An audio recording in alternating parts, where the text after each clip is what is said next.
Siz de hiç hayatınızda böyle her şey yolunda giderken sebebini bilmediğiniz bir huzursuzluğa hiç kapıldınız mı? Sanki görünmez bir zincirle geçmişe bağlandığınızı hissettiniz mi? Belki de bu yaşadıklarınız sadece şanssızlık değildir. Belki de bedeninizde ve enerji alanınızda sizden 150 sene önce yaşamış olan, hiç tanımadığınız büyük dedenizin bir hatasının, birinin kalbini kırmasının ya da birinin canını yakmasının izlerini taşıyor olabilirsiniz. Ata bağ kesme teknikleriyle bilinçaltındaki o eski dosyaları kapatıyor ve geleceğin, bugünün saf enerjisiyle yeniden inşa ediyoruz. Siz özgürleştiğinizde ne oluyor? Sizden sonra gelecek çocuklarınızın ve torunlarınızın da genetik kaderini bir yerde temizlemiş oluyorsunuz. Bugün 7 kuşak öteden gelen o görünmez bağları nasıl fark edeceğinizi ve en önemlisi kuantum dönüşüm teknikleriyle bu bağları nasıl sonsuza dek keseceğinizi konuşacağız arkadaşlar.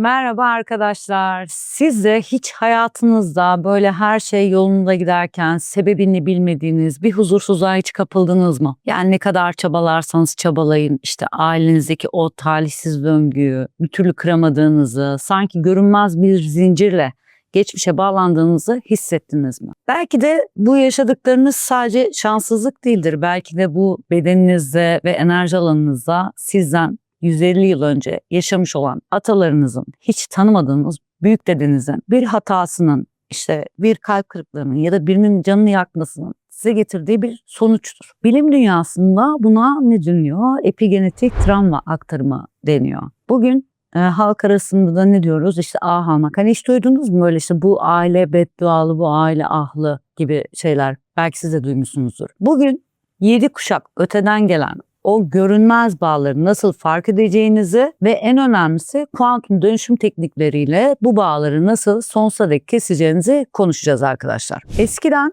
gelenlerin değişmez olduğunu sanıyorduk aslında bizler. Yani bu bizim kaderimiz deyip oturup yaşıyorduk. Ama modern bilim artık bambaşka şeyler söylüyor. Yani epigenetik diyor. Şimdi fareler üzerinde yapılan meşhur kiraz çiçeği deneyini belki sizler de duymuşsunuzdur. Bir fareye korku öğretildiğinde o farenin torunları bile aslında aynı korkuyla doğuyor. Yani korku aslında genetik kodun üzerine bir etiket gibi yapışıyor. Peki ya bu sadece biyolojik değilse? Kuantum fiziği burada diyor ki evrende her şey enerjidir ve enerji asla yok olmaz, sadece form değiştirir. Atalarınızın ödenmemiş borçları, yaptıkları haksızlıklar veya bitmemiş yasları kuantum alanında bir enerji blokajı olarak asılı kalıyor. Ve bu frekans sizin yaşamınıza sızıyor arkadaşlar. Ve siz bu durumda hiç tanımadığınız birinin duygusal mirasını aslında kendi sırtınızda farkında olmadan taşıyor olabilirsiniz. Neden özellikle 7 kuşak? Yani kuantum alanında zaman lineer değil arkadaşlar. 7 kuşak geriye gittiğinizde tam 128 farklı atanızın frekansıyla rezonans halindesiniz demektir. Atalarla olan kan bağı aracılığıyla bağlar birbirine bağlanır. Yani bunu şey gibi düşünün. Telsizler arasındaki iletişim gibi düşünün. Kan bağıyla birbirine bağlanırsınız atalarınızla. Eğer 3 kuşak önceki bir dedeniz birinin hakkını yemişse, o anki devasa o negatif duygu, o alınan ah, o beddua aile sistemine ne oluyor? Bir enerjik borç olarak kaydediliyor. Şimdi ah eden birini düşünsenize neler söylüyor. İşte soyun kurusun, işte şöyle olsun, böyle olsun gibi mesela beddualar edebiliyor. Ve o beddua ne yapıyor? Aşağıya doğru enerjisel olarak iniyor. Kuantum alanı her zaman dengeyi sever. Yani sistem o eski adaletsizliği dengelemek için sonraki kuşaklardan birini, yani sizi bu enerjiyi şifalandırmanız için uyarıcı olarak seçebilir. Şimdi burada şunu söyleyebilirsin. Ya hocam neden böyle? Benim kardeşimin hayatı farklı ama ben çok daha bambaşka şeyler yaşıyorum. İşte örnek veriyorum, kardeşim çok mükemmel bir hayat yaşıyor ama ben hep haksızlığa uğruyorum.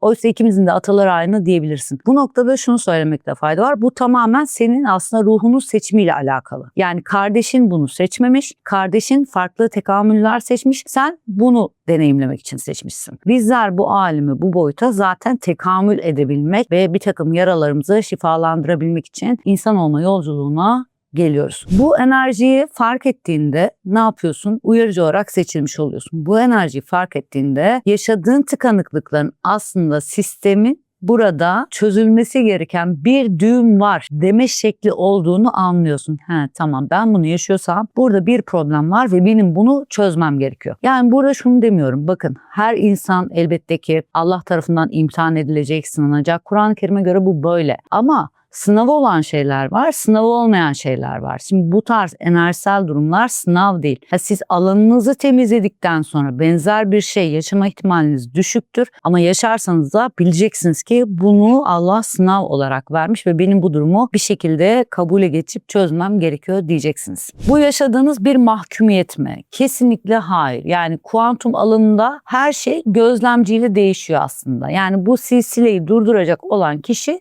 sizsiniz, bir başkası değil. Geleneksel yöntemlerde denir ki sadece fark et denir. Ama kuantumla dönüşüm yolculuğunda bizim bu kapsamda uyguladığımız ata-bağ kesme çalışması ile bu enerjik kordonları hücresel ve ruhsal seviyede özgürleştirebiliyoruz. Tabii Rabbimizin izin verdiği ölçüde. Bu çalışma böyle hani şey olarak düşünmeyin, kuru bir vedalaşma değil. Yani bu çalışma hipnozla derin bir şekilde bilinçaltınıza inerek atalarınızın kaderiyle ilgili olan enerjik dolanıklığınızı aslında sonlandırma işlemi. İşte onların acısını, onların günahını, onların işte yükünü onurlandırarak ne yapıyoruz? Onlara iade ettiğimizde kendi yaşam alanımıza devasa bir yer açıyoruz.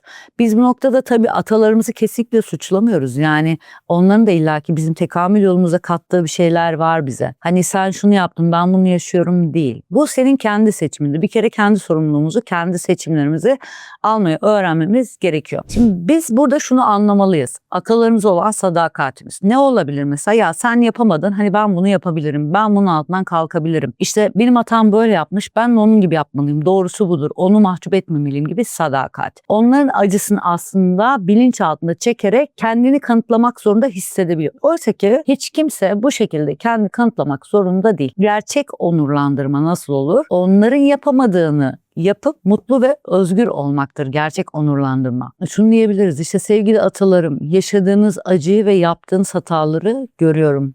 Onları sevgiyle size bırakıyorum ve artık kendi kaderimi yaşamayı seçiyorum. Bu ilk niyeti aldığınızda kapı şöyle bir aralanır arkadaşlar. Bu bir anahtar. Ancak bu kapıdan içeri girip köklü bir temizlik yapmak profesyonel bir rehberlik gerektirir. Kuantumla dönüşüm yolculuğu eğitiminde bu kadim ahları, işte bu blokajları, tekrar eden döngüleri, tekerrür eden kaderleri nasıl dönüştüreceğinizi adım adım öğretiyoruz. Ata-bağ kesme teknikleriyle bilinçaltındaki o eski dosyaları kapatıyor ve geleceğinizi bugünün saf enerjisiyle yeniden inşa ediyoruz. Siz özgürleştiğinizde ne oluyor? Aslında çok büyük şeyler oluyor. Sizden sonra gelecek çocuklarınızın ve torunlarınızın da genetik kaderini bir yerde temizlemiş oluyorsunuz. Eğer siz de ailenizde sürekli tekrar eden döngüler fark ediyorsanız bu tesadüf değildir. Zaten bu alemde tesadüf diye bir şey yok. Her şey tevafuktur. Levh-i Mahfuz'da bir yaprağın kaç kere kıpırdayacağı dahi kayıtlıdır. Her şey kayıtlıdır ve her şey yazar. O yüzden yaşadığınız her şey tevafuktur. Bu yolculuğa benimle çıkmak, işte atalarınızla olan bağlarınızı profesyonel bir çalışmayla şifalandırmak isterseniz eğitim detayları için web sayfamıza göz atabilirsiniz. Unutmayın ki geçmiş siz onu kuantum alanında dönüştürene kadar kaderinizdir. Bir sonraki videoda görüşmek üzere.